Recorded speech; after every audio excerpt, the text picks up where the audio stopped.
ഇന്ന് നിങ്ങളോട് പറയാൻ എൻ്റെ ഉള്ളിൽ പരിശുദ്ധാത്മാവ് തന്ന ഒരാത്മീക സന്ദേശം 65-ാം സങ്കീർത്തനത്തിന്റെ 11-ാമത്തെ വാക്യം. നീ സംവത്സരത്തെ നിന്റെ നന്മ കൊണ്ട് അലങ്കരിക്കുന്നു, നിന്റെ പാതകൾ പുഷ്ടി പൊഴിക്കുന്നു. രണ്ട് സന്ദേശങ്ങൾ അവിടെ ഉണ്ട്. നീ അലങ്കരിക്കപ്പെടുവാനും നിന്റെ ജീവിതം പുഷ്ടിയാക്കപ്പെടാനും സമയമായിരിക്കും.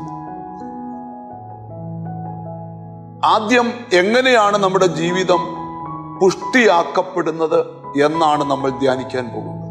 എത്ര പ്രാർത്ഥിച്ചിട്ടും പുഷ്ടിപ്പെടാൻ കഴിയാതെ നിൽക്കുന്ന ചിലരോട് കർത്താവ് പറയുകയാണ്. യെശയ്യാ പ്രവചനം 10-ാം അധ്യായത്തിൽ ഒരു വചനമുണ്ട്. പുഷ്ടി നിമിത്തം നുകങ്ങൾ തകർന്നു പോകും. ഒരിക്കലും തല ഉയർത്താതെ നിങ്ങളുടെ മേൽ ശത്രു വെച്ച് കെട്ടിയ നുകങ്ങളെ നിന്റെ മുകളിൽ നിന്ന് തകർത്തു മാറ്റി നിന്റെ ലൈഫിൽ ഇതുവരെ വെളിപ്പെടാത്തൊരാത്മീക പുഷ്ടി നിങ്ങൾക്ക് തരാൻ പോകുന്നുവെന്നാണ് ഒന്നാമത്തെ സന്ദേശം. രണ്ടാമത്തെ സന്ദേശം, സംവത്സരത്തെ ദൈവത്തിന്റെ നന്മ കൊണ്ട് ദൈവം അലങ്കരിക്കാൻ പോകുകയാണ്. അലങ്കോലപ്പെട്ട് കിടക്കുന്ന ചില ജീവിതങ്ങളെ ദൈവം അലങ്കരിക്കാൻ ആഗ്രഹിക്കുന്നു. ഡിസോർഡറായി കിടക്കുന്ന ചിലരെ ഓർഡറിൽ കൊണ്ടുവന്ന് ദേശത്ത് തമ്പുരാൻ നിന്നെ അലങ്കരിക്കാൻ ആഗ്രഹിക്കുക.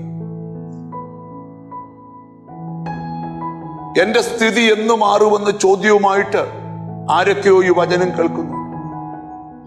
പരിശുദ്ധാത്മാവ് പറയുക, ഈ ദിവസങ്ങളിൽ ദൈവം നിന്നെ നന്മ കൊണ്ട് അലങ്കരിക്കാൻ പോകും.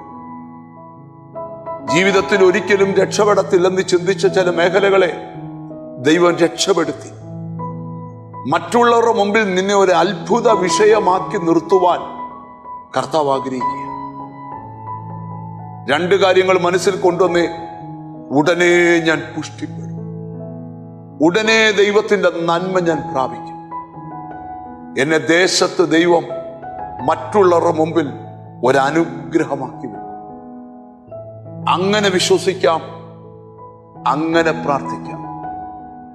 മുമ്പോട്ട് പോകുന്ന ഓരോ സംവത്സരങ്ങളും ദൈവം നന്മ കൊണ്ട് നിന്നെ അലങ്കരിക്കാൻ പോവുകയാണ്. നിന്റെ പാതകൾ പുഷ്ടി പൊഴിക്കാൻ പോവുകയാണ്.